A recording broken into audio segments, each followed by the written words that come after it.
Hey, my name is Christine, and I'm an elopement photographer that's been living and working in the Alps since 2019. And specifically, I live in the German Alps, although I work all over the European Alps and wherever beautiful mountains are found.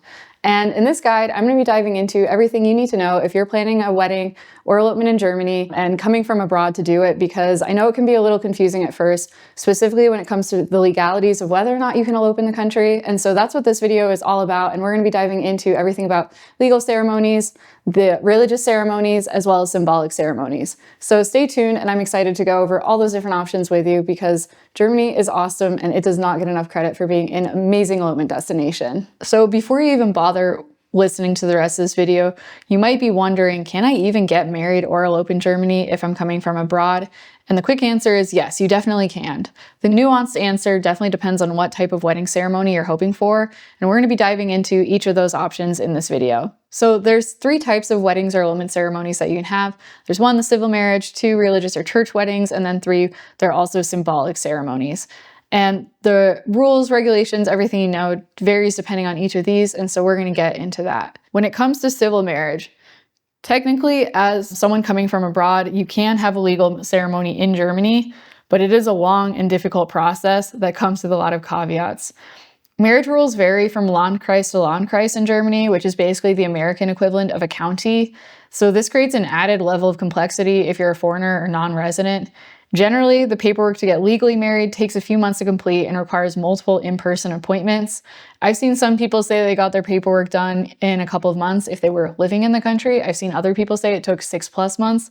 It can really vary. Also, civil weddings have to take place at a legally recognized civil registry office, and so you can't get married out in nature legally. There are a few spots like up in the mountains where you can get married, but those are definitely highly competitive places. The good news is if you are thinking about getting married legally in Germany as an LGBTQ couple, that is possible here. Some of the required documents that you need, and all of these need to have an official translation into German, include your passports, birth certificates, a certificate of no impediment, certificate of single status, proof of residency, even if that's for your home country, a marriage application, which is like, there's like a registration form that you get from the Standesamt, which is where you start this process for getting legally married. Also, any marriage certificates or final divorce papers if you were previously married, or a death certificate if you're widowed. In terms of the other ways that you can get married, jumping into religious or church weddings, something to keep in mind here is, while couples can have a religious wedding ceremony led by a celebrant or family member, getting married within a church is a lot more complicated of a process. A little bit of a theme here, we love bureaucracy. Official religious ceremonies can only take place after the legal ceremony,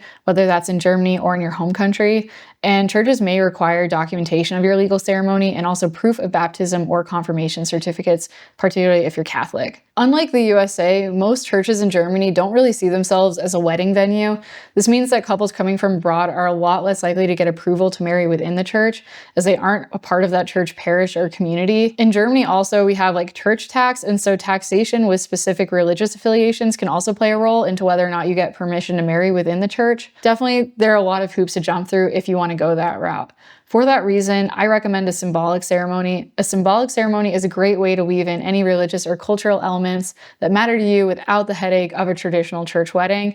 And then you can get all the views and everything else, which we're going to dive into now, symbolic ceremonies, because they are the best. So any couple that can legally travel to their chosen destination can have a symbolic ceremony. There's almost no restrictions on where you get married beyond considerations for private property and any sort of environmental closures. And symbolic ceremonies are a stress-free and a private way to get married. Most couples who symbolically marry do the legal paperwork at home in their home country before or after their elopement. And I've had so many couples tell me that exchanging vows in private was what made the marriage feel real, and it was just as meaningful. So don't let a symbolic ceremony put you off as it's not the legal day. I've had so many people tell me the wedding day that they celebrated abroad, that was when it really all came together and felt real.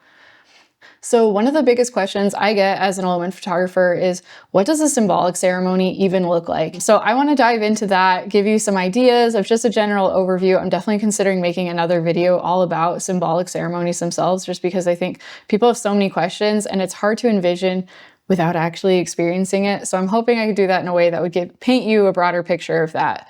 But some key details of typically what a symbolic ceremony looks like is symbolic ceremonies can be either just you and your partner privately exchanging handwritten vows, or it can be a ceremony that's led by a family member, a friend, or a hired celebrant. A celebrant out here is basically like an officiant in the US. And except for out here, you don't need anyone to officiate your ceremony. People always wonder, do I need to hire a celebrant? How important is that? Here's some stats for you. About 10 to 15% of our couples hire a celebrant or officiant to lead their ceremony. About another 10 to 15% enlist a family member or friend to lead their ceremony. And then the vast majority, the remainder there, they actually typically exchange handwritten vows and exchange rings privately during their elopement, and they don't have anyone else involved. So you can definitely still have a meaningful, connected ceremony without having a lot of logistics or details to worry about there. And what does a symbolic ceremony even look like in the first place? Typically, in my experience, two personal elopement ceremonies are somewhere between like 5 and 15 minutes long. They include exchanging personalized vows, rings. Sometimes we've had couples that have done a ritual together, like a hand fasting ceremony that they practice beforehand, which I always think is really cool. And then the rest of the elopement day is spent exploring and creating awesome new memories, whether through hiking, cool, unique helicopter tours, on the water, like any number of different ways that you can imagine. Just imagine the best day ever and you happen to get married on that day, and that's an elopement day. Celebrant-led ceremonies generally last a bit longer. They're more on the 25 to 40-minute side of things. Generally, that just depends on whether or not there are other guests involved in the ceremony. If you're having a micro wedding, something else really cool that we've seen and that I love is that a lot of our couples who have had a celebrant or family-led ceremony with their guests then opted to privately exchange vows later at a separate location. So there's truly no limits on how you want to celebrate. And if you want to exchange private vows, but you're kind of worried about having an audience there, even if it's a small audience of your family, you definitely can have the best of both worlds, which is another awesome thing about eloping. And just as a kind of fun side story, one of our favorite moments from this past year was a couple, they brought cowbells to ring after exchanging their rings, which was, I'm saying ring way too much, but it was the ultimate way to ring in a new chapter and start in the mountains. I absolutely loved it and it was so fun, just great personal touch there. So I hope this video helped give you some ideas about what your wedding abroad can look like regarding the ceremony and also the legalities around it. If you're looking for more one-on-one help, you can always get in touch via the link in the description of this video. Otherwise, we have plenty of free planning resources that you can find on our website, as well as we're trying to upload here to our YouTube. So we're so excited to help you out, and I'm start dreaming up your own elopement in the Alps or the Dolomites.